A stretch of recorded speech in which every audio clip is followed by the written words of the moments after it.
नमस्कार दोस्तों, आज हम बात करेंगे इंडिया के एक सबसे बड़े कंट्रोवर्शियल केस की, आरुषि तलवार मर्डर केस। ये केस ऐसा है जो एक सिर्फ फैमिली का केस नहीं है, ये पूरे देश का केस है। इस केस ने उस वक्त पूरे भारत का अटेंशन खींच लिया था।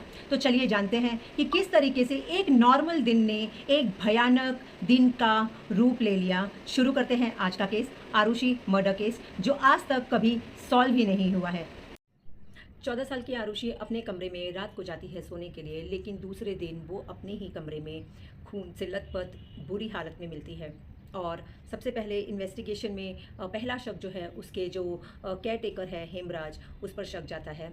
सारा शक उस पर जाता है। पुलिस इन्वेस्टिगेशन होता है, लेकिन होता ऐसा है कि वहाँ पे घर में ही टेरेस होता है और सीढ़ी से जब आप जाते हैं तो टेरेस का जो दरवाज़ा है वो अंदर से लॉक था।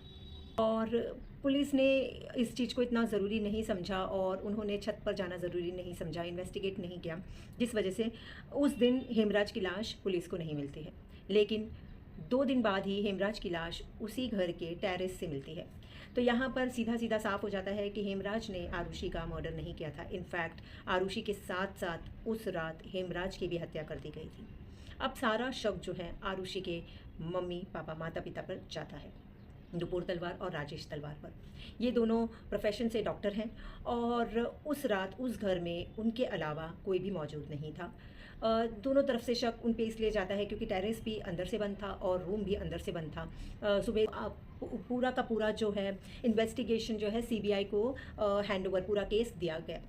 सीबीआई ने जब इसकी जांच शुरू की तो क्योंकि सीबीआई के पास ये केस कुछ वक्त बाद मिला था, तो सीबीआई ने जिस हिसाब से इसकी जांच शुरू की उसमें एक कहानी सामने आई कि हो सकता है राजेश तलवार और नुपुर तलवार ने आरुषि और हेमराज को किसी कॉम्प्रोमाइजिंग पोजीशन में शायद देख लिया होगा और फ्रिक्शन ऑफ एंगर में राजेश तलवार ने या नुपुर तलवार ने ही आरुषि का हत्या कर दी गुस्से में आकर, और उन्होंने हेमराज को भी मार डाला। तो 2013 में जो इस केस में नुपुर तलवार और राजेश तलवार को गिल्टी माना गया और उन्हें लाइफ इम्प्रिजमेंट की सज़ा सुनाई गई। लेकिन 2017 आते आते इलाहाबाद हाई कोर्ट ने इस पूरे केस में दोनों को बाइज्जत बरी कर दिया, क्योंकि इस केस में इन आरोपियों के अगेंस्ट में सीबीआई ने कोई भी पुख्ता सबूत नहीं प्रेजेंट किए थे। तो इस वजह से सिर्फ एक कहानियों के बेसिस पे उन्हें गिल्टी करार करना ये बिल्कुल भी कानून को मंजूर नहीं था। तो 2017 में दोनों जन बरी होकर बाहर आ गए और आरुषि मर्डर केस जो है वो एक मिस्ट्री बनकर रह गया।